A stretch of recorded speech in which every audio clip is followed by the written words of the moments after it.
નખા કેસા નરાહા એ માણસ સ્થાન છોડે પછી ક્યાંય રહેતું માટે સુખ દુઃખ આ બધું આવે.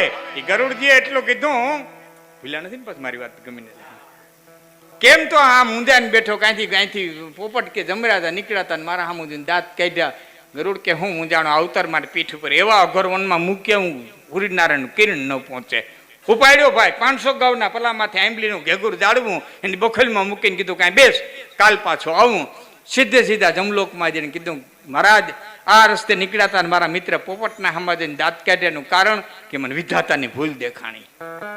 કે વિધાતાની શું ભૂલ? કે પોપટનો જીવ લેવાનો સમય થઈ ગયો પણ સ્થળ બહુ છેટું.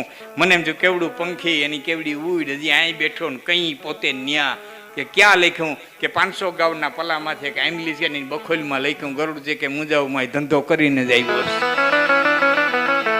ન્યાદ મૂકી આવ્યો.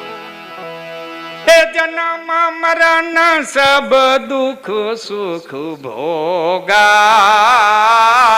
હાનિ લાભ પ્રિય મિલન વિયોગા.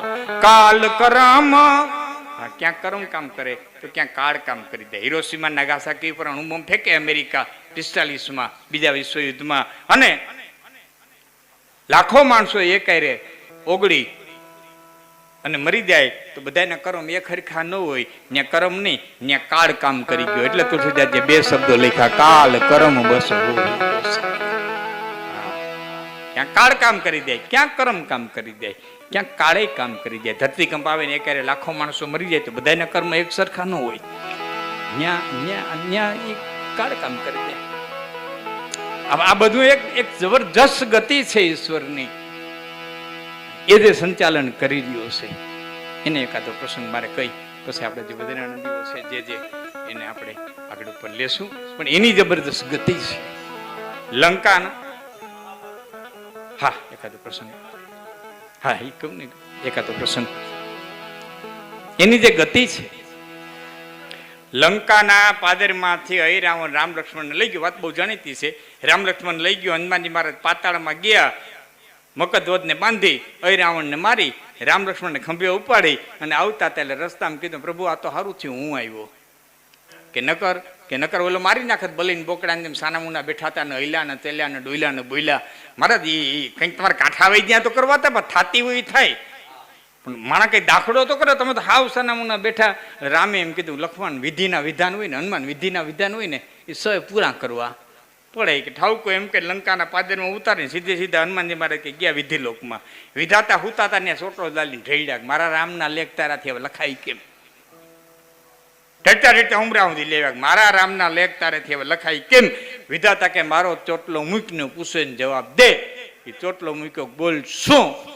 કે રામના તો હાલ મેં લખ્યા હતા તે રાવણ લઈ ગયો પણ ચોટલો ચાલીને તે મને ઢળ્યા મારા કેમ લખ્યા?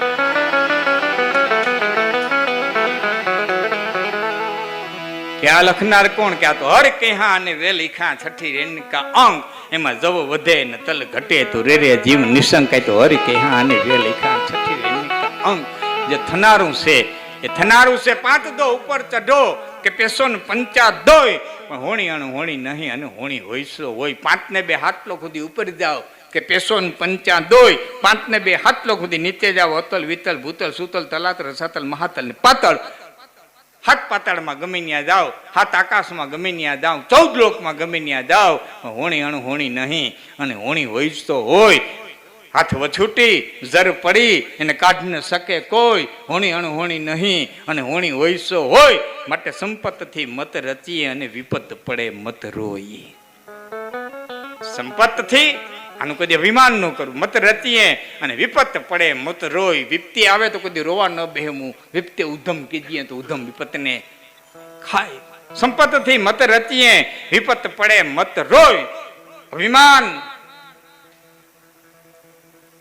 જંગલના ઝૂંપડાની માલિક બાળક રોતું હતું અને કૃપિયા આવી અને દ્રોણને એટલું કીધું મારો દીકરો અસ્વસ્થામાં રોવે છે.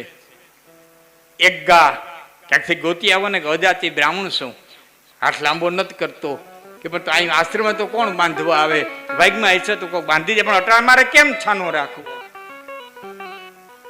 એક કામ કરો ને, દ્રુપદ